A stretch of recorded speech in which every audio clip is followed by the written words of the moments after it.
اللي بتعمل في ذات الإطار حقوق الإنسان الاقتصادية والاجتماعية والثقافية وبما فيها السياسية والمدنية أيضا.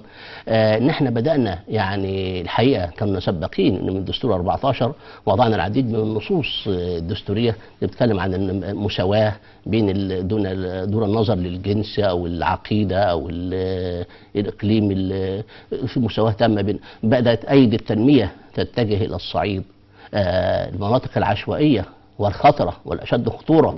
النهارده بنشوف التحولات. حضرتك بتتكلم عن العشوائيات.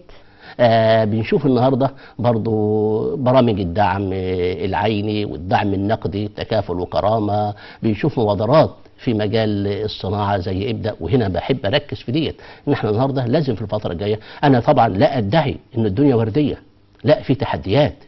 ده حقيقي. وقد يكون هناك بعض الإخفاقات، ليس هناك مانع من ذلك. وأن أنا هنا بقول إن أنا أرجو أن الحقيقة والوطنية لا تتوه بين فكي رحى. إنسان للأسف هدام، فكر هدام وشائعات لا أساس لها من الصحة تطلق ليل نهار في مجال الاقتصاد والتجارة والصناعة والعملة والغذاء وخلافه، وبين طرف آخر يدافع دون وعي. ممكن ده دايما السيد الرئيس بيشير إليه، اللي هو ثقافة الإعلام أو اتجاه الإعلام اتجاه الصحيح.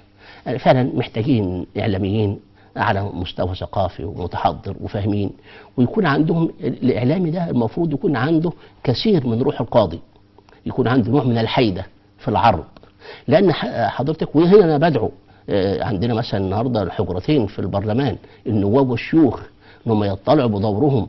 وانا شايف ان هم الحقيقه خدوا اشواط كتير في ديت. وعندنا اللجان لحقوق الانسان في مجلس النواب وفي مجلس الشيوخ رئيس كادوات رقابيه. رئيس الوزراء اليوم كان في اجتماع مطول، نعم، علشان خاطر جزء كبير جدا من ارتفاع الاسعار، نعم، بالظبط، وضبط الاسعار دي حقوق انسان ولا لا؟ دي معلش، ده بالعكس. وبعدين هقول لحضرتك على حاجه، يعني انا اسف، انا برضو مش عايز اكون محبط، بس في نفس الوقت ما اكونش مستفز للناس.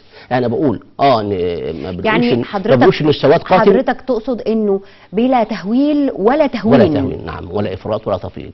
برافو على حضرتك.